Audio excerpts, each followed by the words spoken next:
I'd rather be dead than at school. That was when our daughter was 8 years old when she said these words. And socially, she was doing fine. She had lots of friends. But what we saw in the summer holidays, we saw a vibrant, energetic, and curious child. And it continued for the whole summer holidays until the last week of the holidays. And then she became small again. And she got headaches and stomach aches, and she became depressed. And that continued for the whole school year until the next holidays. So when she said, I'd rather be dead than at school, it was a big wake-up call for us as parents. And it was horrible. And then as parents of 3 daughters, we started to investigate their school and many other schools. And what we found was that at the systems level, all schools are the same. All schools have a very similar curriculum, similar teachers, similar books, and similar exams. And all schools are compulsory. And incredibly, the perception of the teacher is one of the main factors which determines success of children at school. And this is a self-fulfilling prophecy. So what we found as parents, that was a big mismatch between what the school offered and her individual learning needs. An example with maths. At school, she would do like half a page of maths in an hour, full with mistakes. At home, she would do like 20 pages of maths in an hour with no mistakes. And as parents, we concluded that there was nothing wrong with our daughter or her maths, but there was a lot wrong with the school. But it goes much deeper than maths. Our education system has a number of underlying assumptions which govern the way we think about education. I want to share a few here. And one of them is that more education is better. When problems in education surface, the reaction of politicians, at least in the Netherlands, is that we need more. More subjects, less holidays, more school hours, and children should be sent earlier to school at a younger age until a higher age. But the question is this true? Did we ever question this? And in 1929, there was a Mr. Benezet in Manchester, New Hampshire, and he already thought then that children were forced to do too much work at school. And he set up an experiment with maths. And he asked a number of principals and teachers of schools in the poorest neighborhoods of Manchester to drop maths from the curriculum for 5 years, and they did. And what they found in the 6th year, when these classes got maths again, that the classes which didn't have math for 5 years were actually doing better at maths than the classes who did have maths for the whole period. So what if you don't give maths at school at all? Another example can be found in New Zealand in 2011. There was a big earthquake in Christchurch, and all the schools were destroyed. And the students preparing for the final exams couldn't go to school for a number of months. And to the big surprise of the education authorities, the exam results were the highest ever. And the same happened 2 years later in Denmark as a result of a teacher strike. And also here, the exam results were the highest ever. So there are very good indications that provided children are in a rich environment with opportunities to explore, that less forced education is better. Another assumption I want to share is children need guidance. An unwanted adult guidance is coercion. And my question would be, are children incompetent and do they therefore need to be guided? Or are children guided so much these days that they are deprived from opportunities to achieve and therefore seen as incompetent and need to be guided even more? Or is this a self-fulfilling prophecy? And MIT professor Laura Schultz performed an experiment with 4-year-olds and toys. And they were split in 2 groups. And one group got instructed how to play with the toys, and the other group didn't. And what she found was that the group who didn't get instruction showed much richer play and more exploration than the other group. American psychologist Robert Epstein did a lot of research on adolescents.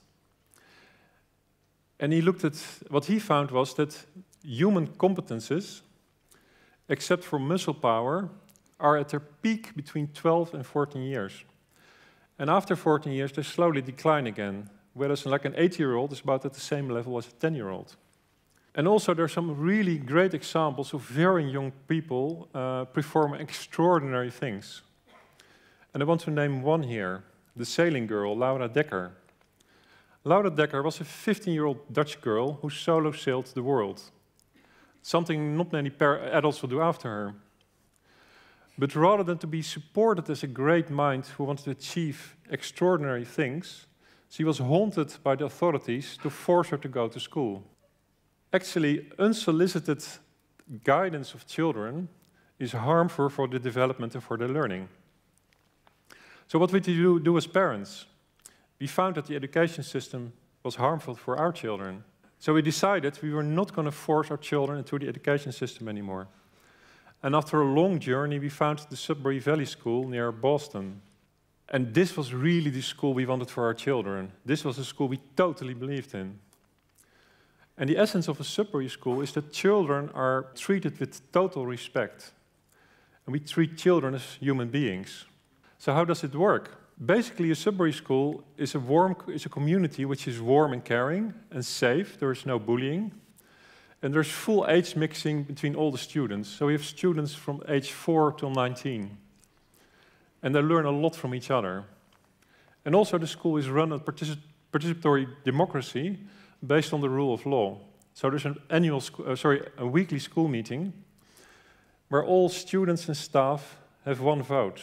And the school meeting decides on all matters concerning the school. So on the budget, and it's how it's spent, on the rules and the rule enforcement. The school meeting decides which people are staff in the school. And it's amazing to see how children take responsibility for the community. And it basically comes down to that if children are responsible, they take responsibility. And within this community, children can decide for themselves what, how, when, and with whom they do activities. And they are responsible for their own choices and the consequences of those choices. And also they take responsibility for things like cleaning of the school and upholding the rules, to ensure that the school stays a safe and good place to be. So how do children learn at such a school? Children are natural-born learners. It's almost impossible to stop children from learning.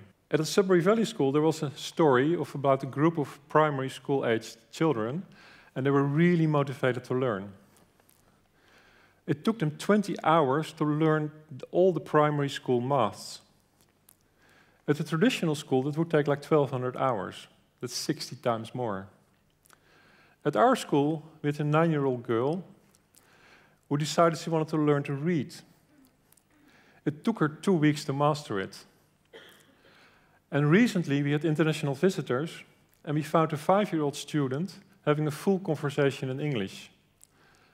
Nobody knows where she learned it, but it was a full conversation, not just a few words. Also for our own children, it worked really well. Their curiosity came back, they started to play again, and the headaches and the stomach aches disappeared. And for our oldest daughter, her joy for reading came back. Her old school gave up her reading at the level 5 of the 10 levels of the reading method. When she came back to our school, she discovered the newly published Harry Potter books, and she finished them in a few days. There was nothing wrong with her reading. So how are our daughters doing now? In between, they moved on. They're in their mid-20s now. And from a traditional perspective, they're doing okay, or fine. One started their own business in prosthetics and special effects makeup. One finished the National Pop Academy and will be starting his studies in human resource management. And one just finished the Utrecht Art College, and she will be starting a master's in forensic art and facial identification at the University of Dundee in Scotland. And actually, she will receive her diploma this afternoon at 3 o'clock.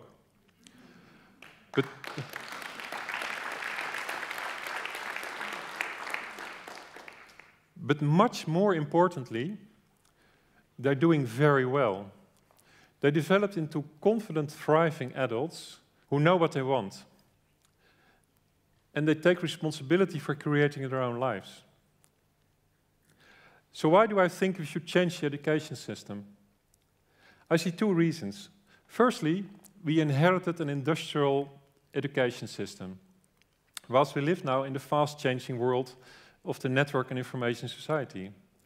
And secondly, because the education system is actually quite harmful for children, and it violates their human rights on a daily basis. Not only does the education system inhibit their learning and development, but also it has some very harmful side effects. When we force children to go to school, they lose their freedom, they lose their privacy. About half the children at school lose their motivation to learn. About a quarter of the children at school get a burnout.